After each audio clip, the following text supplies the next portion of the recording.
الله وبركاته. نحمده ونصلي ونسلم على رسوله الكريم وعلى آله وأصحابه أجمعين أما بعد. Masya Allah.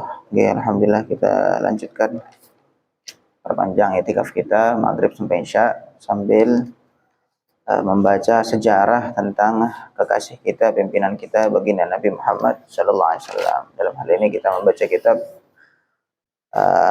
Al-Barzanji yang ditulis oleh Sayyid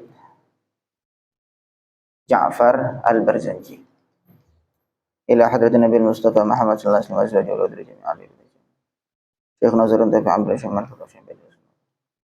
Sayyid Ja'far Al-Barzanji Allah maafkan Al-Fatiha. A'udzu billahi minasy syaithanir rajim. Bismillahirrahmanirrahim. Alhamdulillahi rabbil alamin. Ar-Rahmanir Rahim. Maliki yaumiddin. Iyyaka na'budu wa iyyaka nasta'in. اهدنا الصراط المستقيم صراط الذين أنعمت عليهم غير المغضوب عليهم ولا الضالين آمين. Insyaallah, oke, kita sering-sering lah baca-baca, diulang-ulang lagi supaya kita makin lama makin kenal dengan baginda Nabi, cerita-cerita tentang beliau dan orang-orang yang berhubungan dengan beliau.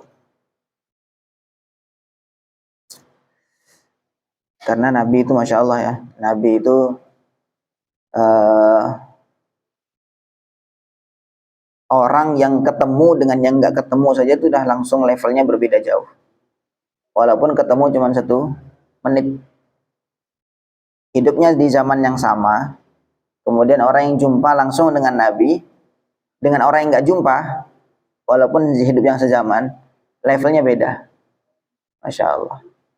Maka itulah, kita penting banyak cerita, banyak membaca, mendengarkan tentang keutamaan baginda Nabi SAW. Sehingga nanti semakin lama kita makin tahu bagaimana besarnya jasa baginda Nabi kepada kita. Bahkan beliau lebih berjasa daripada orang tua kita sendiri.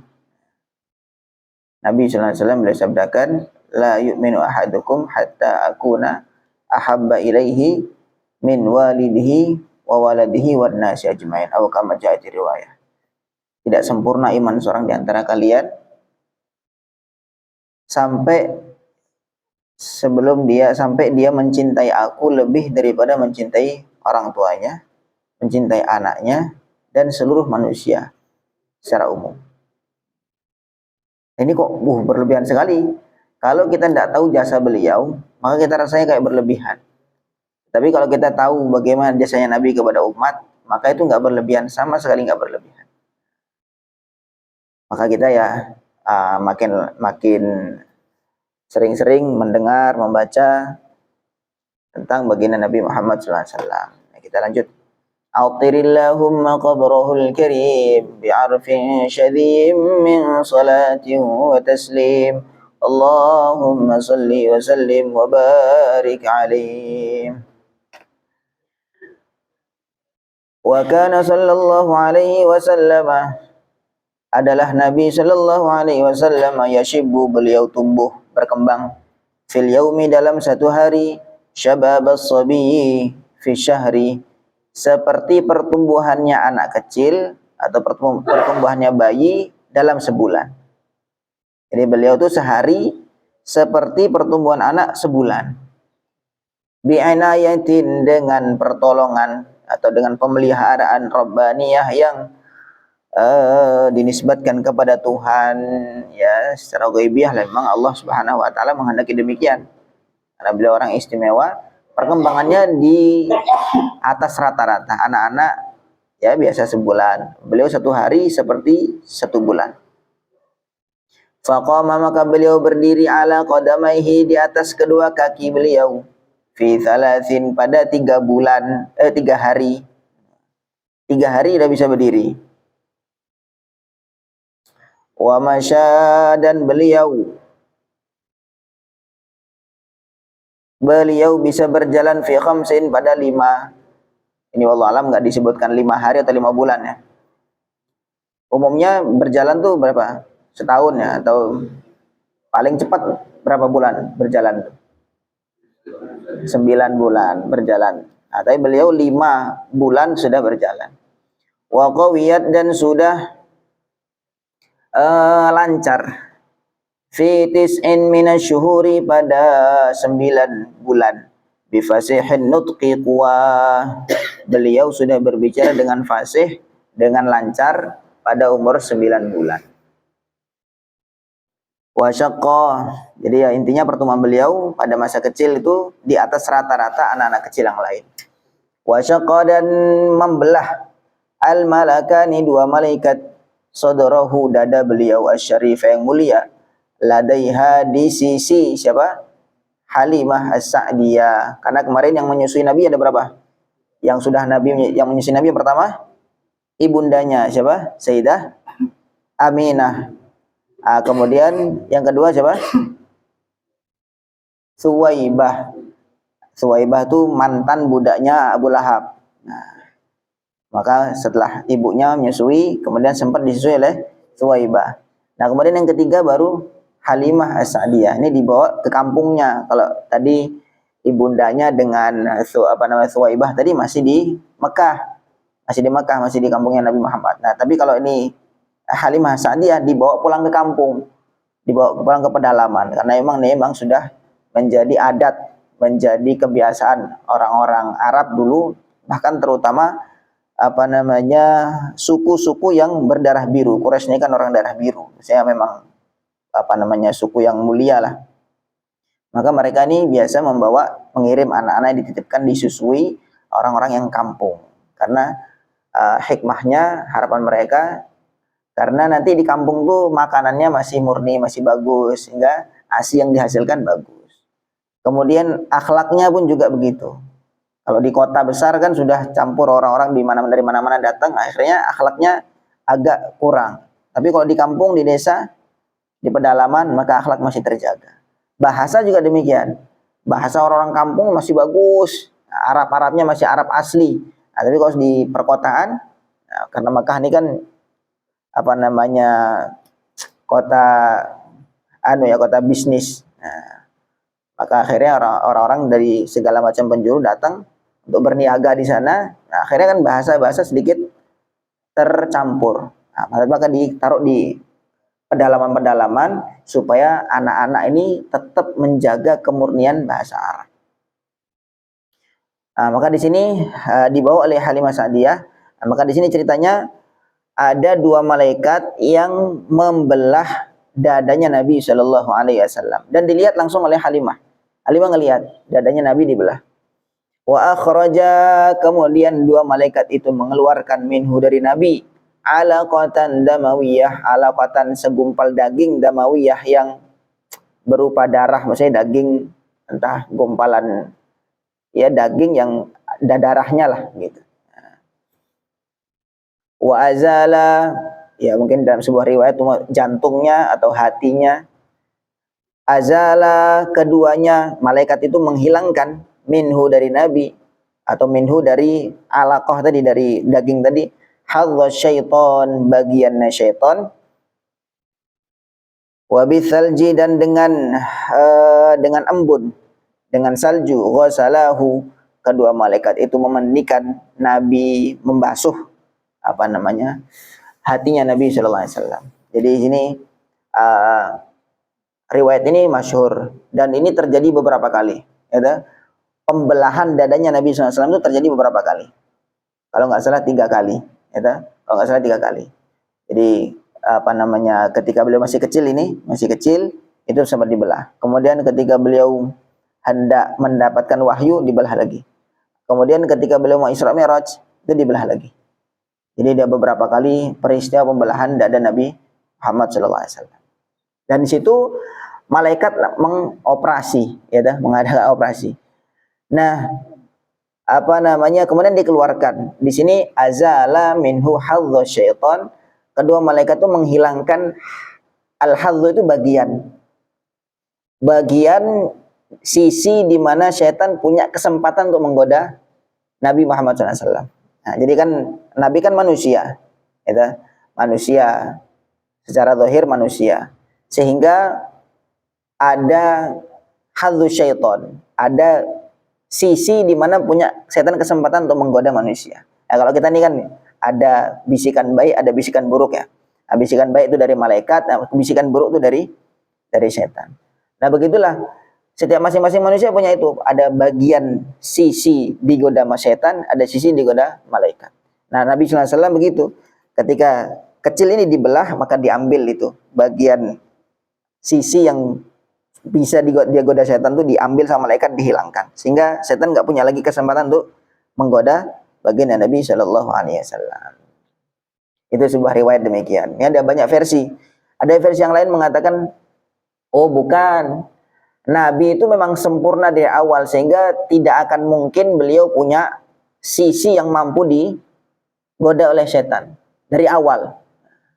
Tetapi beliau itu dibelah, nurnya ditambah lagi. Beliau sudah penuh dengan nur, ditambah lagi dengan nur. Nah, jadi ini beberapa riwayat. Nah, tapi ya di sini beliau objektif ya. Maksudnya Syekh Ja'far Al-Bajanji ini beliau menuliskan sejarah karena mesti sejarah itu tidak mungkin ada yang sepakat. Mesti ada berbagai macam riwayat, mesti ada perselisihan, perdebatan. Maka di sini ya beliau menyebutkan beberapa riwayat, diantaranya di sini beliau yang menyebutkan ada riwayat yang menyampaikan yang dihilangkan itu adalah bagian yang di sisi hadzu syaiton, bagian yang bisa digoda oleh setan. Nah, sebagian lagi mengatakan bahwa bukan membersihkan keburukan, kan bahasa kasarnya kan membersihkan, ada buruknya, itu ada jeleknya, itu diambil. Tapi riwayat lain mengatakan enggak, Nabi itu enggak jelek dari awal sama sekali, enggak jelek sama sekali. Tidak ada kejelekan, tetapi ditambah. Beliau sudah bagus, ditambah lagi kebagusan dan kebaikan. Wa bitsalji ghasalahu, dan kemudian dengan embun, dengan air yang sejuk lah, kedua malaikat itu menyuci hati Nabi tersebut. Wa mala'ahu, dan kedua malaikat itu memenuhi Nabi hikmatan, dengan hikmah, wa ma'aniyah, dan beberapa makna imaniyah, makna iman, keyakinannya dimantapkan lagi, kemudian hikmahnya dipenuhi Nabi itu dengan hikmah. Tsumma khatahu, kemudian kedua malaikat itu menjahit Nabi, dijahit. Ya operasi beneran ya. Wa bi khatamin nubuwati, dan kemudian dengan stempel kenabian, khatamahu, kedua malaikat itu menyetempel Nabi. Jadi distempel di antara kedua belikat. Mana belikat di punggung sini ya. Nah, itu distempel dengan stempel kenabian. Pada beberapa riwayat ada yang mengatakan itu semacam daging yang agak timbul sedikit.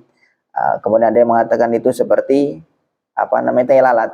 Nah, ada yang mengatakan bertulisan Muhammad Rasulullah tawajjah haitsu syi'ta fa innaka mansur, atau riwayat-riwayat yang lain. Intinya secara zahir memang jelas, bahkan beberapa sahabat pernah minta izin kepada Nabi, bolehkah saya megang khatamun nubuwah? Silahkan, kata Nabi. Nabi berbalik maka dipegang. Oh iya, terasa. Memang ada stempel kenabian secara zahir. Bukan hanya maknawi, bukan hanya tidak nyata, memang nyata. Fisiknya Nabi itu distempel dengan stempel kenabian. Wa wazanahu, dan kedua malaikat itu menimbang Nabi atau menimbang imannya Nabi. Farajaha, maka Nabi unggul bi alfin min ummatil khairiyah, dengan 1000 dibandingkan dengan 1000 dari umat beliau, yaitu umat yang terbaik. Jadi beliau ditimbang ya, waktu masih kecil itu ditimbang kebaikannya waktu itu, bahkan beliau unggul dibandingkan 1000 dari umat beliau. Bahkan 1000 ini ya tidak ada apa-apanya, Nabi ya terbaik, bahkan dibandingkan dengan seluruh Nabi pun ya Nabi tetap terbaik.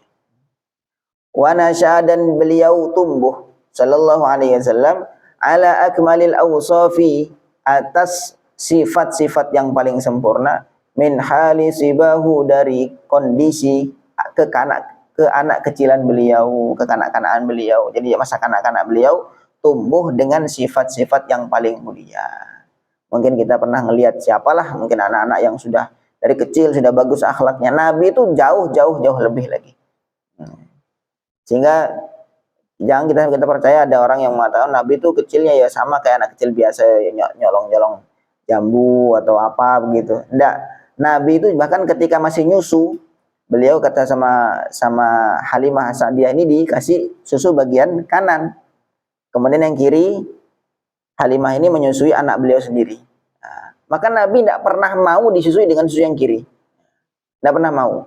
Karena bukan hak beliau. Beliau dikasih jatah yang kanan, maka beliau tidak pernah mau ngambil jatah. Itu masih kecil, masih bayi. Apalagi sudah bisa berjalan, sudah bermain-main. Tentu lebih lagi akhlak beliau lebih mulia. Tidak ada kecacatan sedikit pun. Tsumma raddathu. Kemudian Halimah mengembalikan Nabi Shallallahu Alaihi Wasallam ila ummihi kepada ibunya. Ibunya siapa? Siti Aminah. Wahia sedangkan Halimah bihi dengan Nabi ghairu sakhiyatin, tidak rela, tidak sebenarnya nggak rela mengembalikan Nabi kepada ibunya karena udah kadang sayang, udah dianggap anak karena disusui. Kemudian gara-gara Nabi, itu kan waktu yang kemarin sudah diceritakan bahwa gara-gara Nabi itu kehidupannya Halimah itu langsung jadi makmur. Awalnya Halimah itu ditolak-tolak waktu di Mekah gara-gara kurus, kering, miskin, gitu. Tapi gara-gara nyusui Nabi, belum sore, baru pagi datang ke Mekah, kemudian dapat Nabi SAW, belum sampai sore, itu kondisinya sudah makmur. Sudah segar badannya, kemudian air susunya mengalir deras, bahkan sampai untanya pun tadinya kurus jadi gemuk. Nah, itu barokahnya Nabi. Nah, maka tentu sudah sayang betul dengan Nabi Muhammad, tetapi karena khawatir ada kejadian Halimah tuh ngelihat, lu kok malaikat, kok ada dua orang yang membelah dadanya Nabi Muhammad SAW, itu kan sesuatu yang luar biasa, sesuatu yang mengagetkan, dan itu nggak bisa berbuat apa-apa. Waktu Halimah ngelihat kejadian itu, ya nggak bisa ngapa-ngapain, ya nonton aja. Nabi dibelah, kemudian diambil jantungnya, kemudian dicuci oleh malaikat tuh, kemudian dijahit. Kelihatannya kan, sadis. Ya. Maka Halimahnya khawatir kalau terjadi lagi. Nah, Nabi Muhammad tuh kelihatan waktu itu masih kecil, udah gantengnya, bersihnya, semua pokoknya sangat berbeda dengan anak-anak kecil yang seumuran dengan beliau, sehingga memungkinkan sekali menjadi incaran banyak orang. Karena kan Halimah waktu itu tidak tahu kalau yang membelah Nabi itu malah malaikat. Maka oleh Halimah dikembalikan kepada ibundanya, tapi beliau sendiri tidak rela, tidak dengan senang hati lah maksudnya ya, karena udah kadung sayang. Kenapa dikembalikan? Hadzaron, karena khawatir, min ayyusaba, dari Nabi ditimpa bimusabin dengan musibah atau dengan kejadian hadisin yang akan datang, takhsyahu yang dikhawatirkan oleh Halimah. Dia karena khawatir nanti jangan-jangan ada terjadi lagi hal yang seperti kemarin. Ya udah saya kembalikan aja, nanti saya daripada nanggung-nanggung yang tidak. Wa wafadat,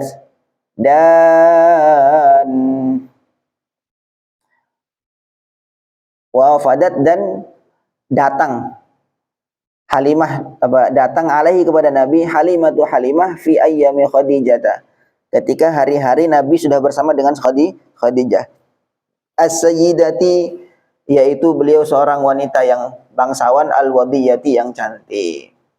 Jadi ketika Nabi sudah berumur, Nabi nikah umur berapa? Nabi nikah umur berapa? Umur 25. Nah, nikah dengan Sayyidah Khadijah, istri pertama beliau itu 25, umur 25.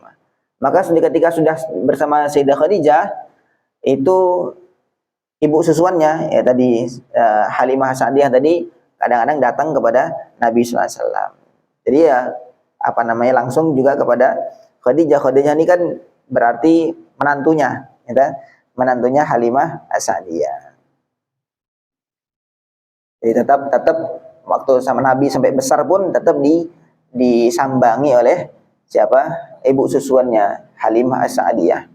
Fahabaha, maka Nabi memberi hadiah kepada Halimah min hibaihi, dari pemberian Nabi al-wafiri, yang banyak, bihibahu, dengan pemberian Nabi sallallahu alaihi wasallam. Jadi Nabi ya karena ibunya tetap darahnya juga mengalir dari susu yang dihasilkan dari Halimah. Maka ya dianggap ibu sama Nabi. Nabi pun tetap hormat kepada ibu susuan beliau, dan ketika kalau nyambangi maka dikasih hadiah-hadiah yang banyak.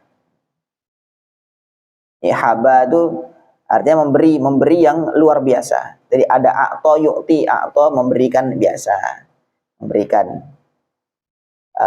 apalah gitu. Tapi kalau haba yahbu itu artinya memberikan hadiah yang istimewa. Haba yahbu. Idhabana biwujudil Mustafa. Ketika Allah habana memberi anugerah, memberi hadiah kepada kita biwujudil Mustafa, dengan wujudnya Nabi Muhammad SAW. Wa qadimat, dan Halimah datang alaihi kepada Nabi yauma Hunain, ketika perang Hunain. Ketika ada perang Hunain, pernah tengah-tengah perang atau ketika tengah-tengah sedang perang lah, datanglah siapa? Halimah Sa'diyah, ibu susuan beliau. Faqama, maka Nabi bangkit ilaiha menuju Halimah, wa akhadathul aryahiyah, dan Nabi dipengaruhi oleh aryahiyah. Aryahiyah itu kecintaan yang sangat. Jadi Nabi langsung nyamperi, lari kepada ibundanya, gitu, ibu susuannya, karena sayangnya kepada ibunya. Bahkan ketika perang pun didatangi, dan Nabi pun tetap hormat kepada ibunda beliau.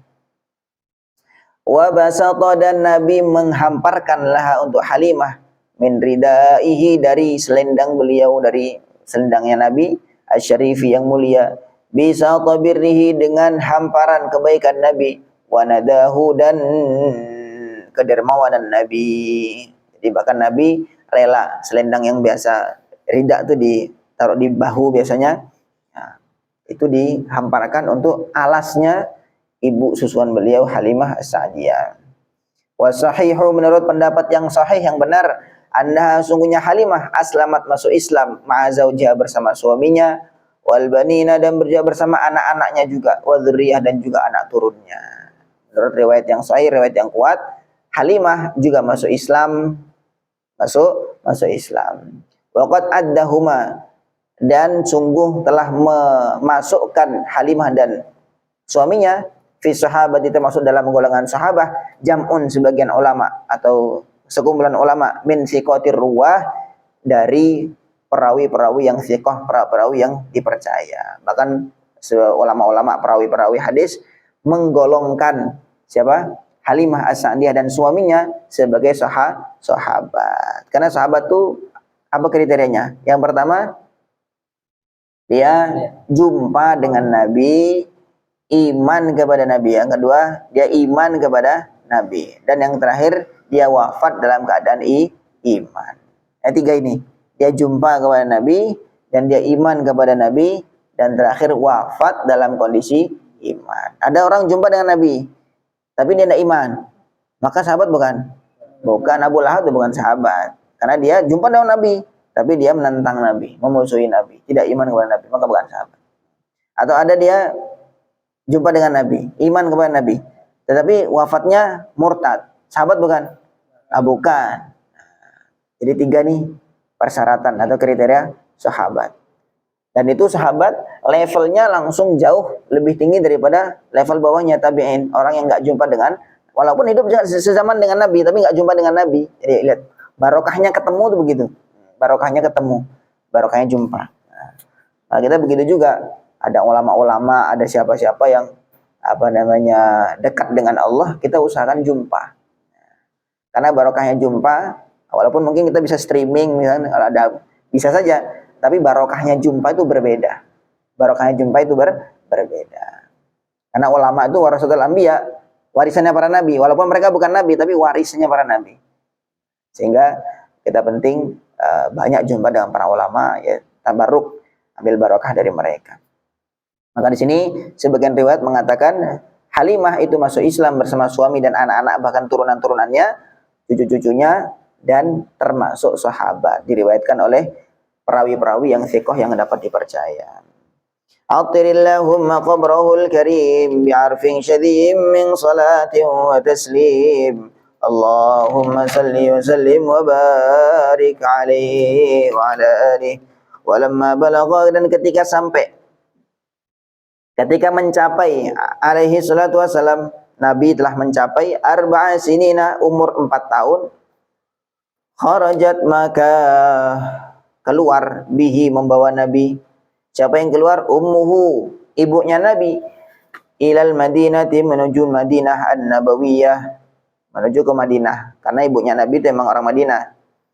Summa adat, kemudian, jadi diajak untuk jenguk mbah-mbahnya di Madinah. Summa adat, kemudian siapa? Siti Aminah kembali dari Madinah menuju ke Mekah lagi. Habis jenguk keluarga-keluarga, famili-famili yang ada di Madinah, kemudian mau kembali ke Mekah. Kembali, fawafatha, maka bertepatan kepada Siti Aminah bil Abwa, di daerah Abwa, au bi Syi'bil Hajun, atau di daerah namanya Syi'bil Hajun. Wafatu, kematian. Maka ketika sampai di Abwa, daerah namanya Abwa atau Syi'bil Hajun, maka bertepatanlah datang kematian kepada ibundanya Nabi Muhammad sallallahu alaihi wasallam. Masya Allah. Kemudian fahamalathu, kemudian membawa Nabi siapa? Hadinatuhu, apa namanya, yang ngemong Nabi. Hadinah, yang mengemong Nabi, Ummu Aiman, yaitu namanya Ummu Aiman al-Habasyiyah, orang Habasyi, orang Habasyah, orang apa namanya, kulit hitam.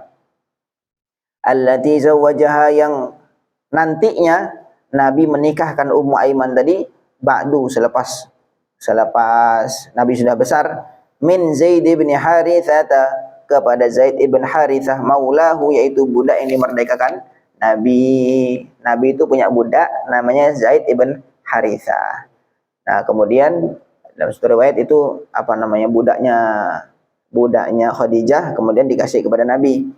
Setelah itu Nabi merdekakan ini Zaid. Setelah itu nanti Ummu Aiman tadi yang pernah didik Nabi waktu kecil, yang ngomong Nabi waktu kecil, itu dinikahkan kepada bekas budaknya Nabi, yaitu Zaid ibn Harithah. Wa adkhalathu, kemudian Ummu Aiman membawa Nabi ala jaddihi, kepada kakek Nabi Abdul Muttalib, yaitu Abdul Muttalib. Fadammahu, maka Abdul Muttalib memeluk Nabi, ilaihi, fadammahu ilaihi, maka Abdul Muttalib memeluk Nabi, waraqalahu, dan berlembut kepada Nabi, wa'ala ruqiyahu, dan meninggikan derajat Nabi. Jadi ya, karena cucu 4 tahun sudah ditinggal wafat ibunya, bahkan 2 bulan di kandungan sudah ditinggal ayahnya. Insyaallah dah yatim piatu, enggak punya siapa-siapa. Beliau anak tunggal, Nabi anak tunggal, enggak punya adik kakak. Maka sudah sebatang kara, maka kakeknya pun tentu sayang betul dengan cucunya. Wa qala, dan Abdul Muttalib mengatakan, innal ibni hadza, sungguhnya anakku ini. Jadi ibni, bahasanya ibni. Biasa ya kayak gitu. Mbah tuh bilang ini anakku ini. Nah, padahal cucu. Sesungguhnya cucuku ini memiliki la sya'nan, satu keadaan, satu kondisi aziman, yang agung. Dia nanti akan ada sesuatu yang agung yang terjadi pada cucuku ini.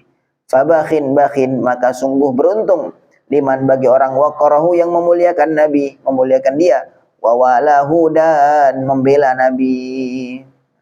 Beruntung nanti orang yang membela Nabi. Dia masih kecil, masih 4 tahun. Tapi beliau sudah punya firasat. Beliau sudah tahu bahwa kan anakku ini, cucuku ini, dia nanti akan jadi orang besar. Maka beruntung orang yang mengagungkan dan membela Nabi. Walam tashku, dan tidak pernah mengeluh, fi sibahu, pada zaman kecilnya Nabi, ju'an, mengeluh karena lapar, wala atshan, dan karena haus, qattu, sama sekali. Apa yang mengeluh? Nafsuhul abiyah, nafsunya Nabi yang menolak apa namanya, hal-hal yang tidak berguna. Jadi Nabi itu masa kecilnya enggak pernah ngeluh lapar, enggak pernah ngeluh haus. Jadi beliau ya ngeluh lapar haus itu enggak ada gunanya lah, ya sudah. Nah. Wa katsiran, dan sering sekali, ma ghada, Nabi tidak sarapan atau tidak makan siang. Faqtada, maka beliau makan, bima izamzama, dengan air Zamzam. Fa asba'ahu, maka air Zamzam itu mengenyangkan Nabi. wa arwahu dan menyegarkan Nabi. Karena Zam-Zam itu ya ada keistimewaannya, orang makan minum Zam-Zam tuh kalau niatnya kenyang ya kenyang. Kenyang sekaligus segar. Sering sekali Nabi itu enggak dapat makan, nah, kemudian beliau enggak ngeluh, langsung dari air Zam-Zam minum sampai kenyang sampai segar.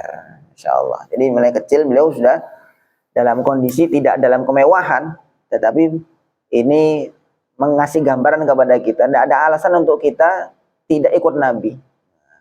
Kita dari kecil hidupnya udah nyaman, udah enak, dan Nabi itu udah yatim piatu, kemudian juga ketika waktu masa kecilnya sering kelaparan, sering kehausan, tetapi jiwa beliau jiwa yang kuat, dikuatkan oleh Allah Subhanahu wa taala. Walamma unikhat, dan ketika diderumkan, apa sih dia? Unikhat itu didudukkan. Bifina ijadihi, teras kakek Nabi Abdul Muttalib, yaitu Abdul Muttalib, matayal maniyah, kendaraan kematian. Jadi bahasanya nih, ketika kendaraan kematian sudah didudukkan di terasnya Nabi, maksudnya berarti ketika Abdul Muttalib wafat. Ini bahasa sastra lah gitu. Ketika kendaraan kematian sudah di stop atau diparkir di terasnya Abdul Muttalib, maknanya berarti Abdul Muttalib wafat. Kafalahu, maka menanggung Nabi ammuhu, paman beliau, Abu Thalibin, yaitu Abu Thalib. Siapa Abu Thalib itu? Syaqiqu abihi, yaitu saudara kandung ayahnya Abdullah, yaitu Abdullah. Jadi saudara kandungnya bapaknya Nabi yang namanya Abdullah, namanya Abu Thalib.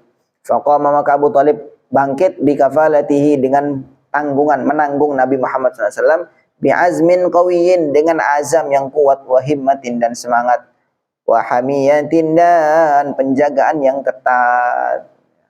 Pamannya pun juga begitu, ini ponaan, ya, ponaan saya, maka dijaga dengan cita-cita yang tinggi dan dengan azam yang kuat. Wa qaddamahu, dan Abu Thalib mendahulukan Nabi Muhammad ala nafsi, atas diri beliau sendiri. Jadi kalau ada makanan, beliau belum makan, Nabi juga belum makan, maka makanan dikasih kepada Nabi, mendahulukan Nabi daripada diri beliau sendiri, dari Abu Thalib sendiri. Wal banina, bahkan anak-anak. Abu Thalib punya anak-anak, tetapi untuk Nabi didahulukan. Coba gimana sayangnya kepada ponakannya. Warabbahu, dan Abu Thalib mendidik Nabi. Walamma balagha, dan ketika sampai Ithnai asyara, 12 sanatan tahunnya, 12 tahun, ketika umur 12 tahun, berarti ya sekitar kelas 6 SD lah ya. Rahala bihi sallallahu alaihi wasallam, maka Abu Thalib rihlah atau berjalan, bepergian dengan Nabi sallallahu alaihi wasallam, ammuhu, paman beliau, ilal bilad Syamiyah, menuju ke daerah Syam, negeri Syam. Umur 12 sudah diwajak ngembara, karena memang orang Quraisy itu suka ngembara. Enggak ditulis dalam surah Al-Quraisy, ila fi Quraisy, karena hobi ngembara orang-orang Quraisy. Ila fihim rihlatash syita'i was-shaif. Rihlah itu ya ngembara, syita itu musim dingin, shaif itu musim panas. Jadi musim panas juga ngembara, musim dingin juga ngembara. Jadi memang orang Quraisy sudah biasa. Bahkan anak kecil seumur gitu sudah diajak ngembara, berdagang. Wa arafahu, dan mengenal Nabi ar-rahibu, rahib, pendeta. Bahiro, namanya Bahiro atau Buhairo, karena ini bukan nama Arab ya, sehingga kita Bahiro boleh, Buhairo boleh. Bima, dengan sesuatu hazahu yang Nabi peroleh, min wasfin nubuwati, berupa sifat-sifat kenabian, wa hawahu, dan Nabi meliputinya. Jadi rahib atau pendeta Buhairo atau Bahiro ini tiba langsung kenal dengan Nabi. Wah, ini bukan orang biasa ini, karena ada sifat-sifat kenabian. Karena pendeta itu kan dia ahlul kitab, dia sudah baca kitab-kitab Injil, dan waktu itu Injil masih asli, belum ada kontaminasi. Akhirnya kemudian langsung dipanggil lah. Nah, ini pasti Nabi akhir zaman. Waqala, kemudian Bahiro atau Buhairo tadi mengatakan, ini sungguhnya aku arahu, melihat Nabi Sayyidul Alamina, sebagai pimpinan seluruh alam, wa Rasulullah, dan utusan Allah, wa Nabiyahu, dan nabinya Allah. Saya yakin ini pasti nabinya Allah, ini pasti utusan Allah, tidak mungkin tidak. Nah, langsung ditebak begitu, padahal baru ngelihat. Qad sajada, sungguh telah sujud lahu kepada Nabi asyajaru, pohon-pohon, wal hajaru, dan batu. Batu sama pohon sampai sujud kepada Nabi. Setiap Nabi lewat biasa aja. Tetapi sujud pohon dengan batu pada sujud kepada Nabi SAW. Wala yasjudani, dan tidaklah batu dan pohon itu, tidaklah mereka sujud illa li nabiyyin awwah, kecuali kepada nabi yang sangat dekat kepada Tuhannya. Ini alamat atau tanda-tanda kenabian itu dalam kitab-kitab Injil dia cerita demikian. Di antara cirinya ya sujudnya batu dengan pohon-pohon kepada Nabi itu. Wa inna, dan sesungguhnya kami, Buhairah mengatakan kami itu ahlul kitab, lana jitu, sungguh menemukan na'tahu, sifatnya Nabi, fil kutubil qadimati, dalam kitab-kitab yang sudah lama, kitab-kitab Injil as-samawiyah, yaitu kitab-kitab yang dari langit.